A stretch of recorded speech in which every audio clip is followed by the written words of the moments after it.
Thank you for downloading this podcast from the British Theatre Guide. For more information about British Theatre Guide, please visit britishtheatreguide.info. Jonathan Cake is an actor who has worked extensively on stage, film and television in the UK and the US, including playing fascist leader Oswald Mosley in the TV series Mosley and Detective Chuck Vance in Desperate Housewives. But his first love has always been theatre, and many of his friends in the business feel the same. In order to investigate what it is about theatre that keeps drawing them back, he has started a podcast where he speaks to some of those friends at length about their experiences and their love of the stage. The result is the podcast Stage Door Jonny, and his guests include some of the biggest names in acting, directing and writing, including Sam Mendes, Damian Lewis, David Harewood, Jez Butterworth, Ethan Hawke and, in the very first episode, Sarah Jessica Parker and Matthew Broderick. I spoke to Jonathan when he was still in the midst of interviewing for the podcast, and I asked him, first of all, how it came about. Stage Door Jonny, the name of my podcast, happened completely by accident, really.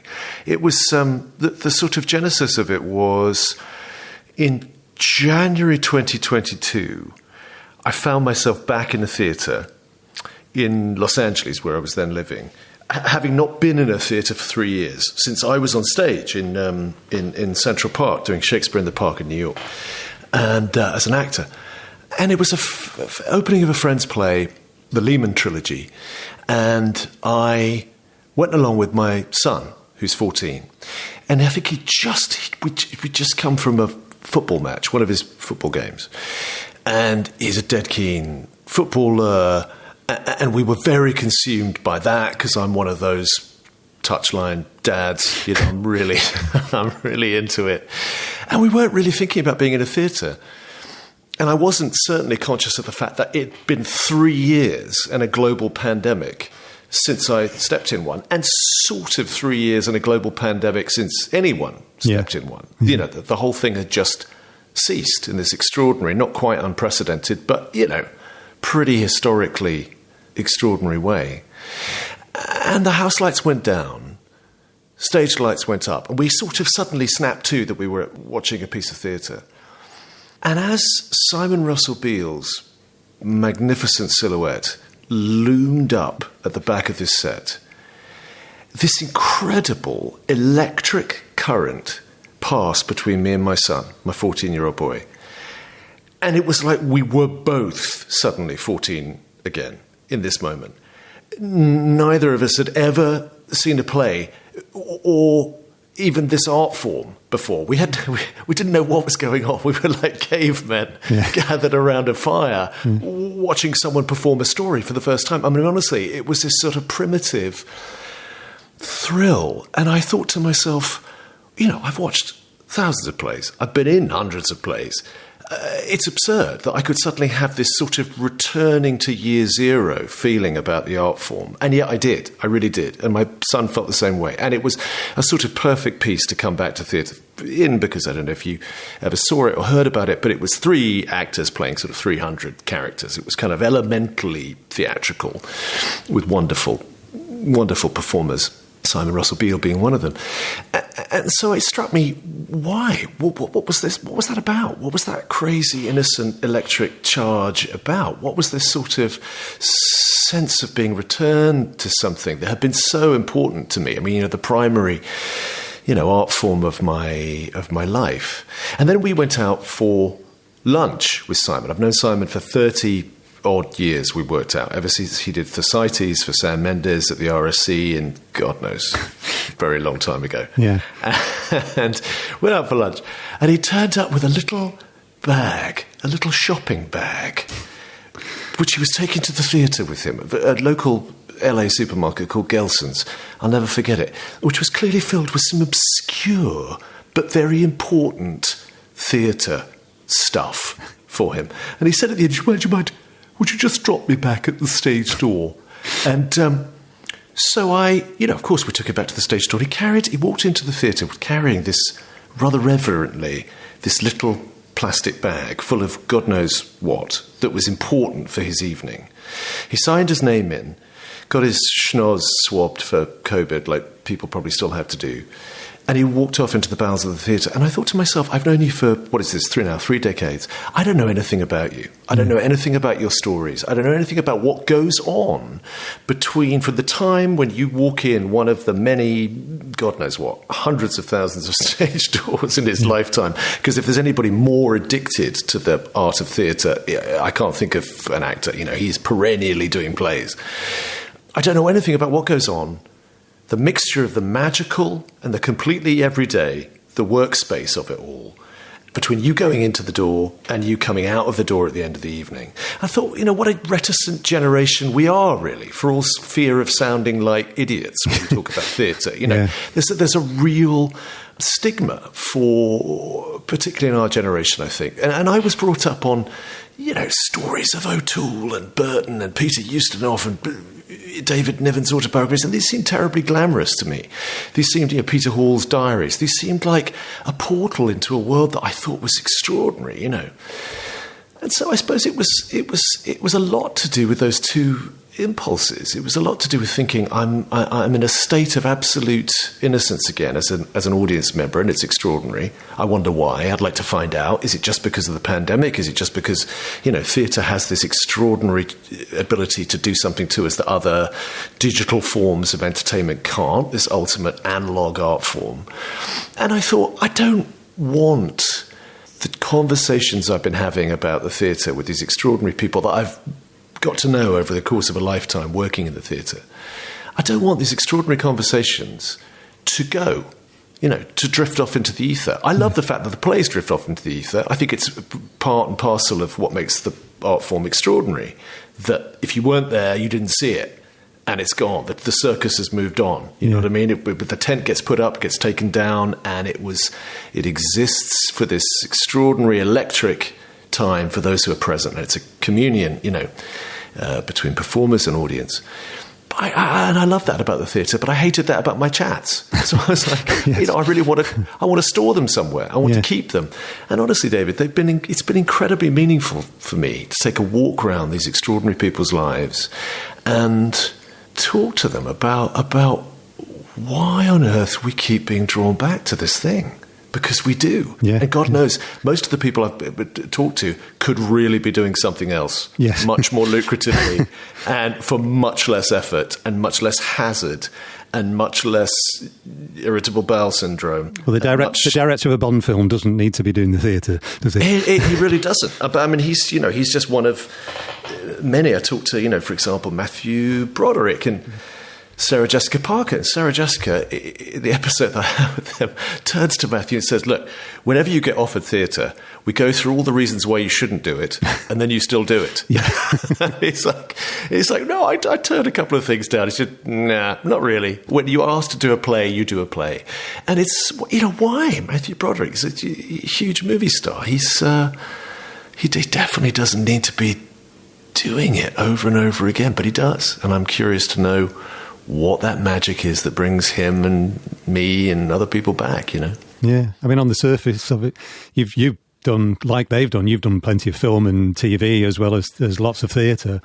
And theatre is the worst paid of the lot of them. You have to do it. You have to do it night after night. If you make any mistakes, you do them in front of the public. What was it? Damian Lewis said it's the worst kind of acting job, he said. So why do you go back to it? Bill Nye has that fantastic quote that doing a play is like agreeing to be ill for 3 months. It's so fantastic. Why? Because purely and simply, I think. Because purely and simply, you get from it as a performer, and that's the only point of view that I know it from, apart from the audience, of course, but as an actor on the stage, you get from it something you simply can't get anywhere else. A technician behind the camera is told not to laugh. You can't laugh, otherwise you screw up the take. You're told, don't make a noise. Don't show that you're part of this. Look away. Don't react. Get out of that person's eye line. Yeah. It's antithetical when you're filming something to having an experience communally. But on stage, that's the point. And on stage also, the actor kind of owns it. Obviously, you've got very strong personalities who work in the theatre as directors. You know, the thing is choreographed. Of course, it's at least hopefully different every night, but, you know, there is a sort of pattern to it, a score that you're following. But at the same time, you know, when the curtain goes up at 7:30, 8 o'clock, no one can walk on stage and say, I'm sorry, there was a boom-in shot, we've got to go again. You know, you own it, you drive it. You can steer it this way, you can steer it that way. If it's a great play, you get to hold it up to the light that evening and see it from a different angle, you know. You talk about the Three Sisters. I mean, I can imagine you're marking essays on the Three Sisters at the moment. I could imagine doing that play. I never have. I've seen it, I don't know how many times. It's my favourite Chekhov play. And I could imagine you would find something completely different in that as a performer, night after night. And you don't solve these problems. They stay with you, and they are, you know, the great puzzles of an actor's life, and they're beautiful mysteries. It's partly also that I love that Samuel Beckett thing where he said, you know, try again, fail better. Yeah. I think that's the sort of mantra of all theatre actors. that you go out thinking, I'll have another go, I'll have another big swing at this, but I'm pretty sure I'm not going to hit it out of the park. But the attempt there's something glorious about the attempt, and trying it again the next night, and again and again and again. Yeah, I think the puzzle at the heart of Three Sisters that is right from the start was that Chekhov thought he was writing a comedy, and Stanislavski was directing it, thought it was a tragedy. Right. You've got to resolve that as performers as well as a director, haven't you? Totally. But also, you know, what's so brilliant about every person who's ever acted in the Three Sisters, I would imagine, he says, having never acted in the Three Sisters, is that you know that it doesn't matter. You know that it's basically a play, and a play, if it's any good, will contain both. Probably what's extraordinary about Chekhov is that they happen almost simultaneously sometimes. You know. So I mean, look, it's weird. I don't know why anybody. I still don't really understand why anybody wants to do it. But I mean, for example, I went and spoke to Willem Dafoe yesterday. Right, Willem Dafoe, one of the most celebrated film actors, you know, in the world, and his career in.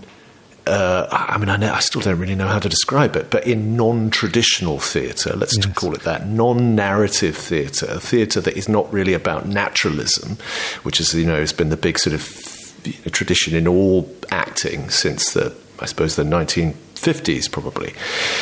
The predominant mode of expression. His background in experimental theatre is one that has completely defined every performance he ever gives on film. So you look at him playing, I don't know, Nosferatu or Spider-Man, you know, his part in Spider-Man or Bobby Peru in Wild at Heart. They all, he says, come from a root of learning how to take risks as a performer on the stage, learning how to, you know, use everything you have to pursue an idea sort of relentlessly. Without the theatre, there is no Willem Dafoe on screen, you know. And he's also, you know, it's interesting talking to him, having his chat about theatre. It was only yesterday, so it's very fresh in my mind. But you can see him, nothing excites him more than the memory of being on stage, or the idea of being on stage again, you know. Yeah. I mean, of course, he's got this extraordinary film career and he can't wait to go off and do his next thing, but you know, his eyes light up in a way like it's, I suppose, it's a thing I've quoted before, Declan Donnellan talking about emergencies in the theatre. He says it's the difference between loving and being in love. And you could feel that, you know, that there's something very loving with Willem Dafoe about the movies, but he's in love with the theatre. He's wrapped with it. He's in the flush of a passion, which has been his, you know, life. So that, you know, it gets under our skin, and it's a mad, as I said, almost inexplicable thing, but it really does. Yeah. I mean, it does help that you've got quite a good address book as well, and then these are people, the people that you're interviewing, they're people that you've got a history with. You know, you go back many years with people like Sam Mendes, don't you? So it's more like a friendly conversation than an interview, isn't it? Well, that's why I have to say one of the things that I think is distinctive about about it in that, you're absolutely right, David. You live this long. I've had the funny, just completely accidental life trajectory of living 20 years of my life in the States. So my wife's American, and I moved there for love. And, so I started working in theatre in New York and theatre in LA, and then you meet people through that. You meet people through, Willem did a movie with my wife, Julianne Nicholson. And so, yes, I've got a very, a wonderful array of people that I have a relationship with. And as I say, I think there is something rather lovely about that, because you don't often hear big name people like Damian Lewis or like, Sam Mendes or, I suppose even Zadie Smith or Willem Dafoe or someone like that, when they're not selling something. Yeah. It's very rare that public people aren't peddling a new piece of product. No one's selling anything here. They're just talking about the theatre. And so there's a different mode, as well as the fact that hopefully it's a relaxed conversation because we have a relationship already. And I always try and do it, if I can, physically with the person in their particular place of work or their home, because there's something.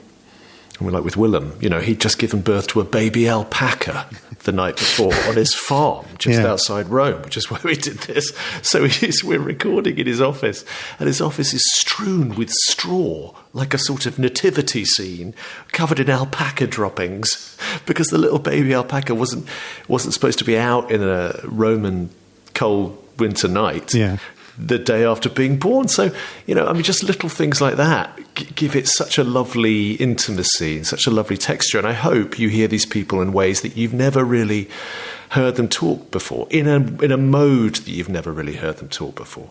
Yeah. I mean, for example, Sarah Jessica Parker, wanted to sort of figure out things about her husband on air while we were talking about the theatre. She was like, we've never really talked about this, but tell me. And then at the end of that podcast, she says, I think I just fell in love with you again. So you get these wonderful moments of genuine revelation and genuine ease and genuine honesty. And I think the theatre does something to people like that. There's a sort of purity to it. It also reminds people often of when they weren't famous. You know what I mean? When they were penniless and extremely happy. Yeah. Do you know what I mean? Sarah Jessica talks so movingly about being like, okay, if I can get enough money for a Subway token and a slice of pizza, get back to that audition, and maybe try and earn a living in the theatre. That's all I need as a human being, and we can idealize and sort of, romanticize it, but it's true for quite a lot of these people. It really means something to them in a very pure way. So that also, I think, gives them a kind of mode of expression which is much more relaxed than you normally hear them. Yeah, and you get that with Damian Lewis as well, because you talk to him about his late wife, Helen McCrory, who's also a very great actress as well. Yeah. Because you've got that intimacy, you can get him to talk a bit more openly, I suppose. Yeah, it's funny also. I think with Damian, I think the truth is with all my guests so far, I don't flatter myself that it's something to do with me. I think it's much more to do with the subject matter. The subject matter is, there's not a lot of bells and whistles with theatre. It's a pretty, I don't want to say spit and sawdust, but it's you're making tea in the green room for yourself. You're not being treated like a king on a movie set. Do you know what I mean? Yeah. There's something much more democratic about it, and there's something that therefore feels a little bit more like your life, like your ordinary day-to-day life. Like, pretty much all of the guests I've had on so far have got to stack their own dishwashers and, feed their own cats. And the theatre reminds them, when you're having a chat about the theatre, it reminds them of living a life in that register. Do you know what I mean? Yeah. So it would. I didn't bring up. I didn't know if Damian wanted to talk about Helen at all, but he brought her up, and kept returning to the conversation because she was so much part of his memories of life on stage. Yeah, so. Yeah.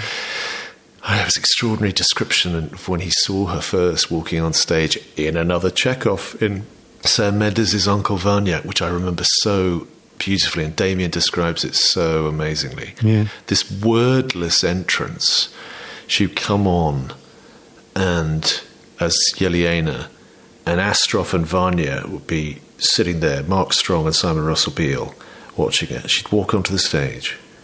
She'd walk over to the samovar, pour herself a cup of tea, plop in 1 cube of sugar, stir it, take a sip, decide she didn't want the tea after all, and leave the stage. And this was all wordless. Yeah. It is one of the great scenes I've ever, Yeah. You wouldn't even call it a scene, but just a sort of sequence that I've ever seen on stage, because to see Mark, I can still picture them now. This is what happens, you see, with great moments of theatre. They are indelible, like Willem Dafoe was saying yesterday. You don't forget them. I could see Mark Strong and Simon Russell Beale's faces as they looked at her. Yeah. And I could see Helen. And I can imagine, after Damian described it, I can imagine Damian sitting in the audience looking at that and going, my God, who is that woman? Yeah. By the way, Simon Russell Beale, who I've, of course, interviewed for the podcast, hasn't come out yet, but it's an upcoming episode, said that you could always tell what kind of performance Helen was going to give that night, depending on how she stirred the tea. If she was a bit brusque with it, you thought everyone would, watch out. But if she was languorous, if she really took her time over it, you thought, it's going to be sultry. It's so fascinating, isn't it? These great performers are just so glorious to watch. Yeah, I can remember back in the 90s, I went to the Donmar a few times when Sam Mendes was there. And I remember seeing Alan Armstrong as Einstein in Insignificance. And there was just that. Yes. There was one moment of stillness when he was sat there doing nothing but realising what his theories could lead to. And it was just magical. But he was doing nothing, but it was just magical. Yes. Brilliantly described, David. Yes, I saw that production. Yes, I'd totally forgotten about Insignificance. What a great play. Yeah. Yeah. It is interesting, isn't it, that even though our memories are fragile and not to be trusted, there's something about the way we as an audience have to engage live when there's real human bodies in front of you. It's a different form of engagement, isn't it, than sitting in a movie theatre or sitting at home on your couch watching TV. Yeah. You have to go out towards it. And therefore, I think like meeting somebody, meet someone at a dinner party or whatever it is, and you go out towards them a little bit. You have a little bit of a connection. You probably will never forget their name. But the people, who don't mean an awful lot to you will just pass you by. And I think the theatre is like that kind of meeting of somebody in the street, wherever you've happened upon someone who fascinate you, because you've engaged in a different part of you has gone out to meet them. And therefore it's lodged somewhere much, much deeper than it might be. Yeah, I think I can't remember. It was something I read said in cinema you sit back and watch it, whereas in theatre you sit forward. You're more engaged, you're more part of it. You're free. You have an autonomy as an audience. Yeah. You sense that there's an autonomy on stage too, even if it doesn't necessarily come to pass. The fact that anything could happen, it's an uncontrollable thing, is of course what gives it its hazard. And also, I like when I'm an audience to look where the hell I want. In a movie theatre, all these images have been devised, so you can't look anywhere else. You are being spoon-fed what somebody else's vision is. In the theatre, you get to have the vision. You can look over there. You can just only study this actor for a little bit. You have more freedom. And therefore, perhaps those images or those moments that stay with us because, as I said, you've engaged with it in a fundamentally different part of your brain, Yeah, and you don't, as a creator, you don't really know how much these moments mean to people who are sat there. Like the interview that you did with, the discussion that you had with Sam Mendes, he sort of rattled through some of the productions that he did at the Donmar, and he mentioned, he said, Company, and that went down well, or something to that effect.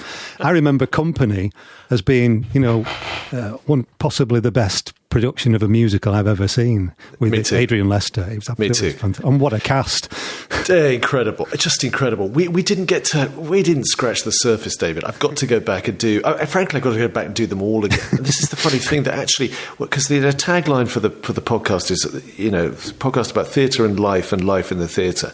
And the truth is that the two things are weirdly indivisible. You start talking about a particular production or a particular moment in Sam's life, like when he was directing Judi Dench in The Cherry Orchard at 24, and then he goes off to watch Peter Stein's production of the same play in Berlin and has this extraordinary sort of epiphany there. And, it's impossible not to start talking about whatever else was going on in your life at the same time, because that's what will influence your work and the work vice versa. So, God knows, we could have spent a whole podcast talking about that production of Company, because like you, I'd never seen the Sondheim before I saw that show. And it was like seeing Shakespeare for the first time or something. You just felt like, how have I lived so long and not seen this genius? It's extraordinary. Oh my God, I remember that production was amazing, wasn't it? Just amazing. Yeah, I think it was more significant as well, possibly because I was there with a friend who just turned 30 and was single. We were both single. So, Me too. Me too, man. I must have bawled my eyes out. What's that? I mean, there's so many of those imperishably great songs. Yeah, Being Alive. Being Alive, and the one about marriage. What's it? Marry Me a Little. Or something. Yes. It's that. Well, that was a song that had been cut from that show that I think Sam actually put back in.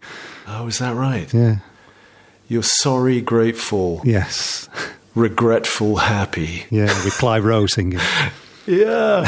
You always were who you'll always be. I mean, it's just extraordinary stuff. And Adrian Lester, it was one of those things, wasn't it? There was a lot about that time at the Donmar that we could have talked about much, much more, because Sam described it as a sort of pop art theatre, and I slightly took issue with that, and I still do, because what was so lovely about it, I understand what he means by it. It was colourful, and it was, there was real thought to it, but it was brash But actually, I thought it had just magnificent laser focus at times. And that production was very much an indication of that the kind of work they did there. Small scale, but massive in scope. Yeah, and it's sad that the Donmar is one of the ones that's been mentioned as having lost funding. With the big one was the ENO, of course, but the Donmar, and I don't know whether you heard. This week, up near me, the Oldham Coliseum has gone dark now. They've even cancelled the next pantomime. Everything's been cancelled. No. And we don't know what the future's going to be, because they lost, in this levelling up, a Northern theatre that's been around for over 100 years has lost its entire Arts Council funding. Oh, that's appalling. That's just appalling. David, you might have been around as long as I have. I can't. It's tricky to tell over Zoom, a grainy Zoom. But do you think that this art form, which is always kind of threatened with extinction, do you know what I mean? I always feel like it's teetering. I always feel like every British government undervalues it. Every time, the new Arts Council cuts come out, or another Philistine government comes in and slashes public funding, I think we always feel like, oh, well, this really might be it now. This is, places, institutions are going to the wall, and people's livelihoods are being taken away, and it is genuinely appalling. But do you feel like there's an innate resilience to it, or do you think these times are darker than they've been? Well, there is a resilience, I think, in theatre, because everybody's used to dealing with such very tight budgets that even the best businessmen in commercial business just would faint at the sorts of margins that they have to deal with. Yeah. But it is worrying at the moment, simply because it's so many things have come together with the pandemic. We come straight out of the pandemic into a West End that's still not getting audiences coming in from abroad so much. Yeah. Yeah. Part of that's to do with the war, part of it's to do with Brexit. And then we get all of this mess with the funding as well. So I think it's a perfect storm that could cause some damage, yeah. Yeah, sure. And we are almost the same age, by the way. You're very slightly, just a few months older than me, if Wikipedia's correct about it. Splendid. In that case, I felt a kinship with you the minute you came on. I listen. I certainly hope that you won't think that my question is sort of, marginalising the very real damage, because it is just appalling. I just feel like I have lived a sort of lifetime of the arts being perpetually in crisis and being perpetually undervalued. I totally agree with you that there is a confluence of circumstances now after this massive national act of self-harm, particularly after Brexit and after and with the cost of living crisis. I get it. I really, really do. It's properly scary. Listen, I got to say that if this podcast has been very meaningful for me in lots of ways, because it has been a lot of the time a chance to really sit down and take the measure of people I love and admire and have proper conversations with them that, as I've said, really only scratch the surface of what it is they do. But it's felt very special to me to be able to have these chats and to be able to store them somewhere, as I said. And if in the tiniest possible way, people arguing the case for why these things matter in any kind of public space, I'm very glad to be doing that. I don't kid myself that will have any effect on anything, but I just think that the more we all try and articulate how much we love it and how important it has been to our lives, and it's been, profoundly important to my life, fundamental to my life. That feels like a small but important act. When did theatre come into your life initially? Oh, mate, I was a sort of hyperactive child. I had two older brothers, and I was always running around trying to show off to them. And my very perspicacious parents sort of realised I needed something else to do, so they took me off to a very sweet old speech and drama teacher in Worthing, where I was born and near where I was brought up. And I would hear her sort of uncorking a bottle as I sat outside in her little waiting room, and you could hear this, and then an immense before she said, "Come in, Jonathan." And I would go in there and I would do these sort of monologues, these speeches, and I just started loving it. And it was such a terrible way for an actor to start, because she entered me. She thought it was marvellous. She entered me in all these competitions. Right. I cannot tell you that competitive acting is probably about the worst way an actor could start. Yeah. But I'd be entered in all these sort of speech and drama competitions, doing my sort of mime or my duologue with somebody else, or my monologue. And won all these cups, won all these trophies. So it became very addictive, trying to act to win trophies. so terrible. Anyway, then I got into the National Youth Theatre when I was about 14. My mum, who died this year, she was so magnificently insightful about, I suppose, what might make me happy, and I thank her so much for it, because I'd never heard of the National Youth Theatre. She saw a documentary on it. She filled in all the forms and took me to the auditions. You had to go through tons of auditions before you got in. And then I was in the National Youth Theatre for 4 or 5 years as a teenager, and that was really, really formative, going to London and doing plays, these wonderful classic plays and new plays in professional theatres with professional directors. You got reviewed in the national press, which was terrifying for these snotty-nosed little schoolboys, And you got to meet all these fantastically interesting people from all over the British Isles, all sorts of different backgrounds, and put on theatre in the summer. And it was just like, that was living, that was just amazing. So honestly, by the time I came to university, I went to Red English University, I sort of was slightly hoping that something a bit less predictable would come along and claim me from left field, because by that point I sort of felt like I kind of learned a trade. I'd been apprenticed in darkened rooms doing whatever it was, like 4 plays a summer and all the other school plays I was doing, and all my speech and drama competitions. I'd been doing a lot of it by then. So it didn't. Nothing more exciting came along to claim me. I went off to drama school, and then the die was cast. Yeah. And you were in the RSC from being quite young as well, weren't you? That must have been quite formative. Yeah, it was certainly formative. It was interesting. I waited quite a long time jumping up and down on the sort of diving board before getting into the pool, you know what I mean, as an actor. There were contemporaries of mine, like Tom Hollander at university, who thought, I'm not going to go to drama school. And at the time I felt like, how can you be so brave. I mean, how are you going to find an agent if you don't put yourself out in front of, in showcases and stuff like that drama schools do? But he didn't. He didn't suffer for it too badly at all. But I felt like I was always a bit more insecure about that, and so I went, despite the fact that I'd spent so many years sort of what I thought was practicing it. I went to drama school, 2 years there, then I went straight to the RSC. It's another 2 years, and I had some fun things to do at the RSC, and I loved the people I met. But I also felt like it was quite a long time before I was really getting on with it. Does that make sense? Yeah. The RSC wasn't in a great state when I went there either. It lost a little bit of confidence as a public company and as a. Who was running it when you were there? Adrian Noble was the artistic director. Yeah.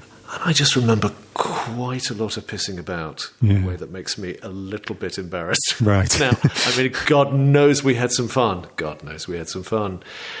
But I do remember, I wouldn't, the idea of doing that now, if I was playing one of those big parts at the RSC, the idea that you would be party to any of that sort of, what happens, the sort of messing around that happens when you're doing a play for a year, which you did in Stratford, and then another year at the Barbican in those days. Anyway, I remember it very fondly. Who knows? It all adds to your store, doesn't it, really? Yeah. You never know what experiences you draw on and you need down the line. Yeah. Looking back on the things that you've done in theatre and on screen, it looks like a pretty full career looking from outside. I don't know how it feels on the inside. I mean, I'm impressed that you were an uncredited hippie protester in one of the best episodes ever of Jonathan Creek, according to IMDb. I don't know if you even remember doing that. Really? You see, this is the thing, David. You honestly, this is embarrassing. This could be COVID too, but you get to a certain age, you're like, was I in that? According to IMDb, you were, yes. Goodness. Well, I'm glad you remember it fondly if you think that's a good episode. That's good. Somebody came up to me the other day with Grange Hill. And I was like, really? I don't think I was in Grange Hill. But perhaps I was in Grange Hill. How embarrassing. Yeah. But does it feel like a successful career to you? Does it ever feel like that? David, what a magnificently impossible to answer question. I know people, I'm telling you this, I know people with 2 Oscars who are like, I got to get a 3rd Oscar. Who won't. What was it? Jim Carrey has that great award speech. He says, I'm 3 times Golden Globe nominated actor Jim Carrey. And if I could only be 4 times Golden Globe nominated actor Jim Carrey, then I would be enough. Look, I'll tell you, I have found myself many times, many times, in a particular place with a particular group of people working on a particular project, a particular piece, where I thought, this is the best use of me, Yeah. I mean, really so many times that it's, sort of embarrassing. And I'm meaning I've had such fun. I've had such a great time. And have there been times like there are in all actors' life where you're like, Jesus, you feel like a character in The Three Sisters. Yeah. It's like, I want to go to Moscow. I want to work. We must work, Masha. Yes, God, of course. Do I feel like there are things I wish I'd done? Do you know what I wish I had done, David? Yeah. From much earlier on, and I think a whole new generation of performers have worked this out for themselves brilliantly, is when I was coming up as an actor, it wasn't so easily available or so encouraged to be multidisciplinary. Yeah. Do you know what I mean? Yeah. To write, to make stuff. You had to fit into a box. Yeah, a little bit. But also, I was lucky. I was busy working and I was busy living and having a great time. And, but I do think acting is an extraordinary, wonderful career if it's going well. The truth is that even very successful actors don't do it all the time. And at a certain point in your life, if you're a creative person, you just want to be creative. Yeah. So finding ways of doing that without necessarily needing for it to lead to a product, without necessarily needing it for it to be, validated by the world, but being creative as a basic state I think is something that I woke up to later than I would have liked to. That's no bad thing, because I feel like I'm doing that now. I find these podcasts extraordinarily creative. I write.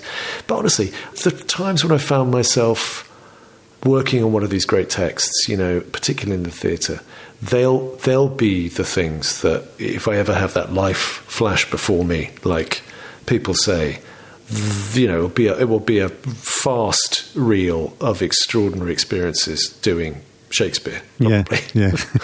And I love those experiences more than I can possibly tell you. They have defined me as a person. They're incredibly. They're things that I can't shake either. I sort of still wake up in the morning thinking about Mark Antony, or thinking about the Scottish King, or thinking about Benedict, or thinking about Coriolanus, thinking about Iachimo, and they're lodged somewhere very deep. Sometimes I wish I could get rid of them, but they're there. Yeah. I thought it was nice that it's a bit of a family production as well. You've got the Cake family doing the signature tune to the podcast, haven't you? Well, this is what I really like about podcasts, actually. I suppose probably more media these days than just that. But I love how DIY it can be. I love how homemade it can be. Both my kids are musical. I'm not at all. And I think the producer of my podcast said, so have you thought about musicians? And I said, I have thought about musicians. One of them's 14, the other one's 12. And he said, really? She said, is that going to be, are we going to have to pay them? I said, probably just gummy bears. And so indeed, I probably, if we get enough listens, I promise them, I don't know, a Toblerone or something like that. But yeah, Iggy, my son, and Phoebe, my daughter, he wrote the song. I played a bit of guitar on it. Phoebe sings. Willem Dafoe yesterday was like, and I got to tell you, that incredible voice. I can't even do a very good impression. I'm going to try. He said, I got to tell you, I can't get that damn theme tune out of my head. He said, I hate it. It's just going round and round in my head. I thought I'd take that as a compliment, my children writing. Yeah, yes. Earworms. And no doubt they're watching the stats for the podcast to see when they pass the threshold to get this prize. to release the candy. To finish with, I know it's a hard thing, but could you pick out some highlights from the series so far, either released or unreleased? Oh, yeah, absolutely. Yeah, no, for sure.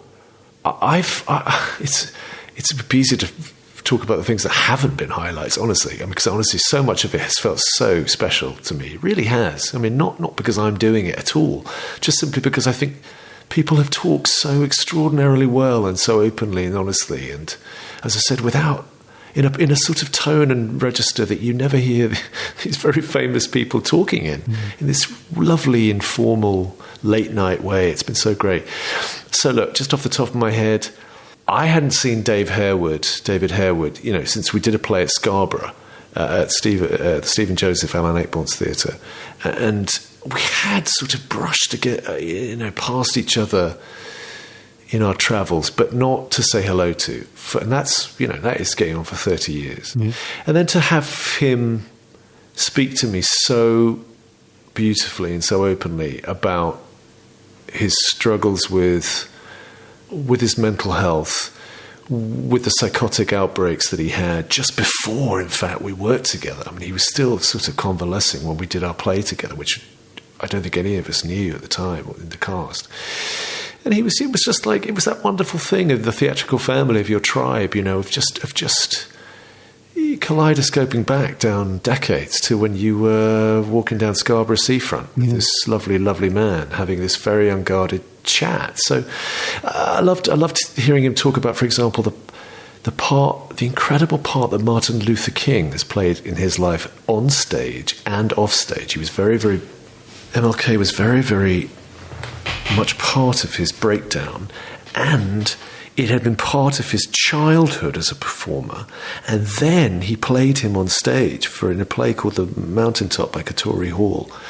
And so that really, to me, kind of emphasised the sort of premise of the podcast, which is our life and our life in the theatre are sort of indivisible. In his particular story, that was really, really true. Sam Mendes, obviously, I've known, he's probably my oldest and closest friend, and he told me stuff in that I've never heard before about how he became who he became. Him playing Cleopatra when he was 12 years old, and only having 2 lines, but he couldn't remember the second one. If you ever want to know how Sam Mendes became Sam Mendes, that story he told me about Marty Webb walking down into the audience in Godspell when he was this extraordinarily sort of hippie, rarefied time with all the incense and the wine and the interval, and she comes down and stands next to him in the follow spot, 9-year-old Sam Mendes, and she says to him, "I'll see you later, big boy." and he's both thrilled and horrified and incredibly scared all at once. And I thought, well, look, if you want to know how Mendes became Mendes, the fact that he was like, "You will see me later, and I'm going to dominate the British theatre for 25 years." Yeah. Anyway, I thought all that stuff was so gloriously revealing and so intimate and deepened our friendship, really. I feel like I taking the opportunity to talk to him. I talked to Richard Ayres. There's an episode that hasn't come out yet. And again, this is what happens when you take a walk around these extraordinary people's lives. I realised that my dear old mum took me to see his Guys and Dolls when I was 12. At the National Theatre, when he told me the story when I interviewed him about how Peter Hall was like, "Listen, I know you want to do some Strindberg, but please, can you do an American musical and save the National Theatre because we're going under?" Yeah. And he was like, "Oh, I've never done this before." And he directed this legendary production of Guys and Dolls, and I just, suddenly piecing it together. Okay, Guys and Dolls. Then I saw Ian Holm. He directed Ian Holm as King Lear, still the best King Lear I've ever seen. I remember seeing Racing Demon and changed my feelings about David Hare and really made me understand the Church of England in a very different way. And then I saw him direct Paul Schofield and Vanessa Redgrave in John Gabriel Borkman. Oh, I saw that, yes. Yeah, right. And I worked with Richard doing a Fado at the Old Vic, and I said to him, I really think that looking back, you have given me as much pleasure as an audience member in your productions over the course of my lifetime as anybody else I could possibly think of. And he filled up, and he said, "And here was I last week thinking I was worthless." Sir Richard Ayres, this extraordinarily celebrated man, his struggles with depression, he talked very openly about that, and I think it's just a huge gift to be able to have these chats with these amazing people. And I could go on about other highlights, but I won't take up your time. But as I said, it's been very rare that there haven't been at least 2 or 3 moments in every conversation that felt very meaningful and insightful to me personally. And it's nice to be back inside the theatre again. It's nice to be back inside the theatre. It's nice to have an excuse to go and see so many people in plays and then talk to them about them. It's just a joy, yeah. Mm-hmm. Beats working. That was Jonathan Cake, the host of Stage Door Jonny podcast, which at the time of recording contains 10 episodes, most of them double, with, as you heard in the interview, more exciting guests to follow. You can find Stage Door Jonny on all the usual podcast platforms. You've been listening to a podcast from British Theatre Guide. For more information, please visit britishtheatreguide.info.